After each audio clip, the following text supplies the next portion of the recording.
네, 검찰의 대장동 사건 항소 포기를 둘러싼 정치권 공방이 날이 갈수록 거칠어지고 있습니다. 민주당은 일선 수사팀의 반발이 쿠데타적 항명이라며 비판 수위를 높였고 국민의힘은 연일 법무부 등 윗선을 겨냥해 외압 의혹을 제기하고 있는데요. 국회로 가보겠습니다. 홍서영 기자.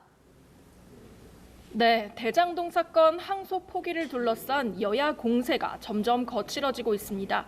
여야 모두 국정조사 카드를 꺼내든 가운데 화살은 정반대 방향을 겨누고 있는데요. 국민의힘은 법무부와 대통령실 등 윗선에 개입이 있었는지 확인해야 한다고 따져 묻고 있습니다. 국민의힘 장동혁 대표는 단군 이래 최악의 수사 외압이자 재판 외압이라며 명백한 직권 남용이자 탄핵 사유라고 강하게 비판했는데요. 국정조사와 특검을 거듭 요구하며 그 끝은 탄핵일 것이라고 거듭 주장했습니다. 발언 듣고 오시겠습니다. 이재명만이 할 수 있는 일입니다. 단군 이래 최악의 수사 외압이자 재판 외압입니다. 명백한 직권남용이자 탄핵 사유입니다.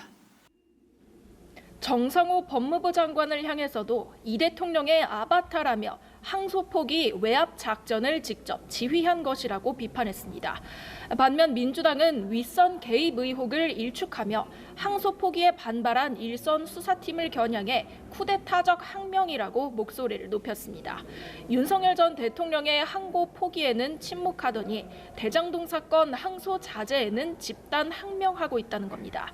민주당은 대장동과 대북 송금 사건 불법 수사 의혹을 들여다보겠다며 국정조사와 청문회, 상설특검 카드를 검토하고 있는데요. 정청래 대표는 조작 기소에 대한 법의 심판도 이뤄져야 한다며 지도부에 사용 가능한 모든 수단을 적극적으로 추진하라고 지시했습니다. 발언 듣고 오시겠습니다. 민주주의와 헌법 그리고 내란 청산에 대한 국민의 명령에 대한 항명이다 이렇게 생각합니다. 절대 묵과할 수 없다. 항소 포기와 관련해 여야는 법사위 긴급 현안 질의 개최를 놓고도 팽팽한 신경전을 벌였습니다.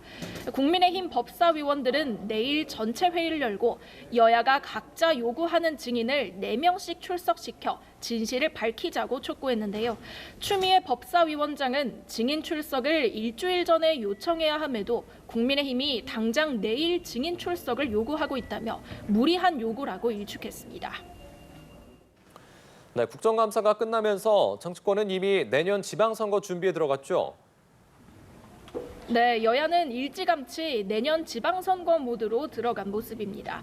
민주당은 오늘부터 이틀간 전국 지역위원장 워크숍을 열고 본격적인 조직 정비에 나섭니다. 정청래 대표도 직접 참석해 국민주권정부와 당원주권정당을 주제로 특강을 진행하는데요. 내년 상반기 당 운영 방안과 더불어 지방선거 규정과 전략에 대한 토론도 이루어질 걸로 보입니다. 민주당은 오세훈 서울시장의 시정 실패를 검증하기 위한 당내 TF를 띄우는 등 서울시장 선거를 앞두고 본격적인 견제에도 나섰습니다. 국민의힘은 닷새 만에 다시 충청을 찾아 중원 민심 다지기에 나섰습니다. 국민의힘 지도부는 오늘 충북 도당에서 현장 최고위를 열고 지역 현안을 살피겠다고 약속했는데요. 이후 청주국제공항을 방문해 민간 전용 활주로 신설 등 공항 활성화 방안을 논의했습니다. 조금 뒤 오후 2시엔 SK하이닉스 청주공장을 방문해 지역 경제 현안을 논의할 계획입니다. 지금까지 국회에서 전해드렸습니다.